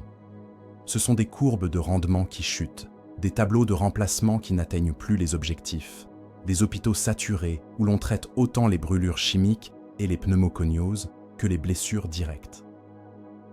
Les registres médicaux notent, avec la neutralité des chiffres, une hausse de défaillance respiratoire liée à la surcharge de particules, comme si la guerre épaississait l'air déjà trop lourd.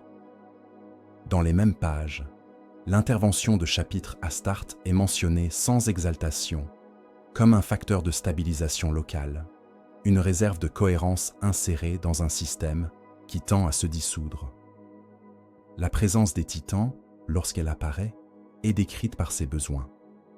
Route capable de supporter une masse colossale, alimentation énergétique, refroidissement et la fragilité paradoxale de ces reliques dont l'entretien exige des rituels précis au milieu d'un environnement abrasif. Au fil des mois consignés, la troisième plaie devient un problème de persistance. Les orques ne recherchent pas seulement la prise d'un point. Ils imposent une pression qui transforme les ceintures industrielles en zones de non-production, puis en source de pénurie. Chaque interruption d'une chaîne de fabrication se répercute en aval. Moins de filtres, moins de pièces, moins de capacité à réparer les mêmes machines qui maintiennent l'air et l'eau. L'Imperium, de son côté, répond par une administration de la continuité.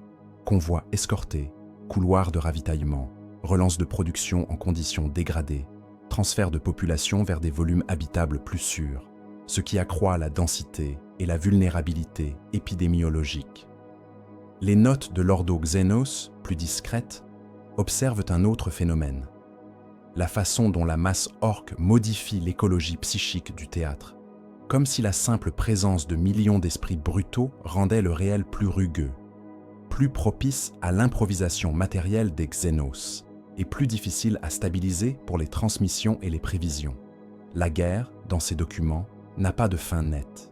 Elle s'achève par une diminution relative de la pression, par des replis, des dispersions, des réassignations de flottes, laissant Armageddon dans un état de survie prolongé, avec des ruches debout mais amputées, des zones entières reclassées comme déchets, et une économie qui ne retrouve pas sa cadence d'avant parce que l'avant, déjà, était une dette. Les derniers feuillets associés à cette campagne changent toutefois de tonalité. Ils cessent de parler seulement d'Armageddon et commencent à enregistrer des anomalies plus vastes. Instabilité du warp, rupture de route, messages arrivant sans chronologie, régions entières dont les signaux se dédoublent ou s'éteignent. On perçoit dans ces annotations que la troisième plaie fut l'une des dernières guerres à pouvoir être contenue dans un dossier de secteur, avant que la galaxie elle-même ne change de forme. Le fragment suivant, scellé sous des codes d'urgence et des datations discordantes, abandonne la logique des fronts pour celle d'une fracture cosmique. Cicatrix maledictum er Indomitus. Il existe, dans les registres du dernier M41, une rupture qui ne se laisse pas réduire à un événement, parce qu'elle modifie la métrique même par laquelle les événements étaient rangés.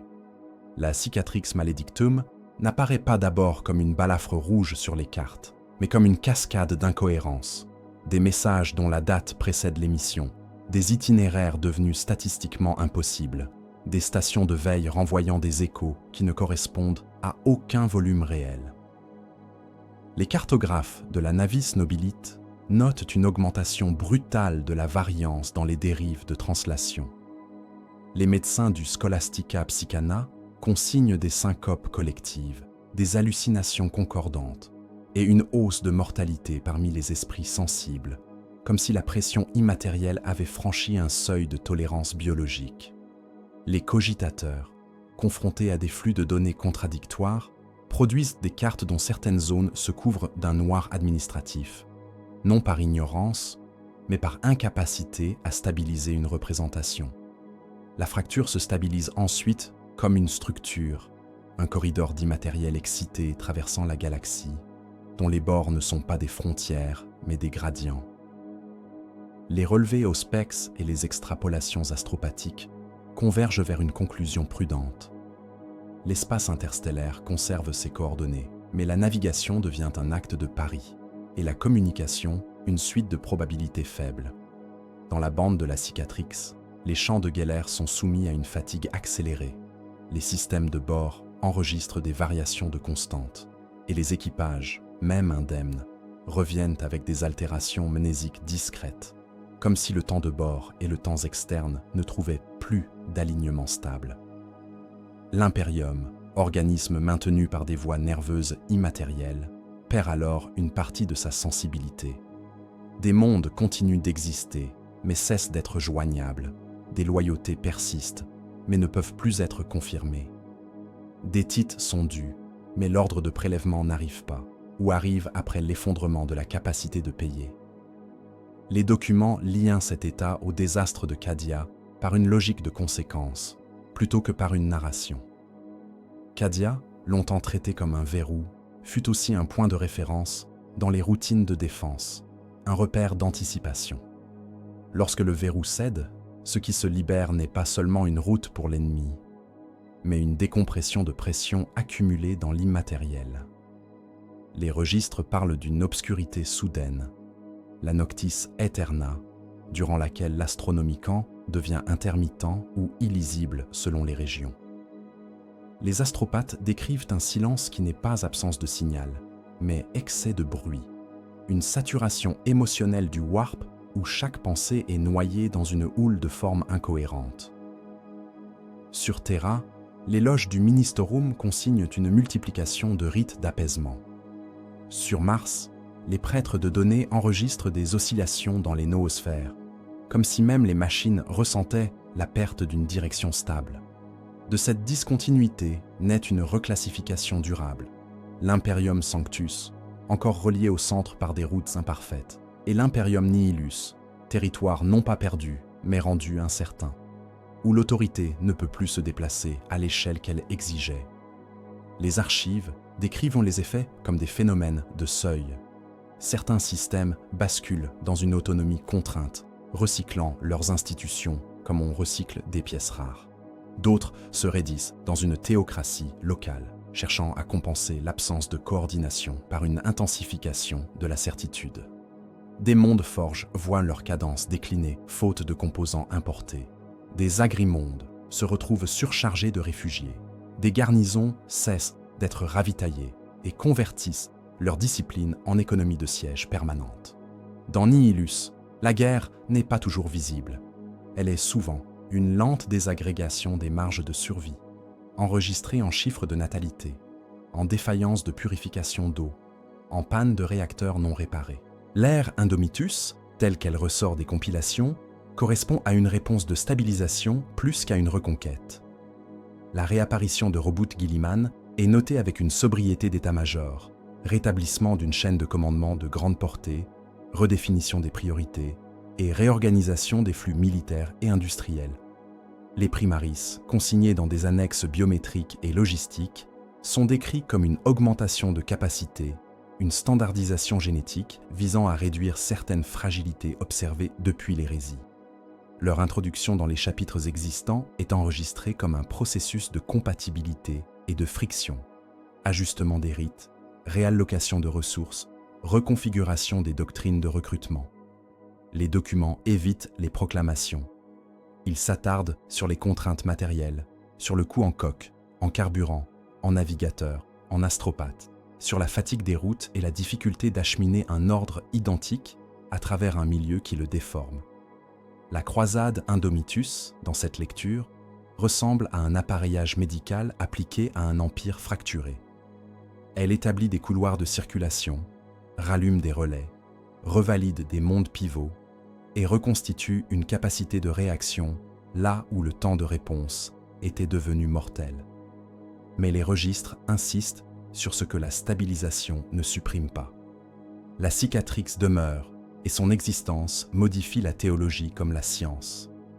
La foi impériale s'épaissit d'images de fin des temps. Le Mechanicus multiplie les études sur la résonance immatérielle des matériaux.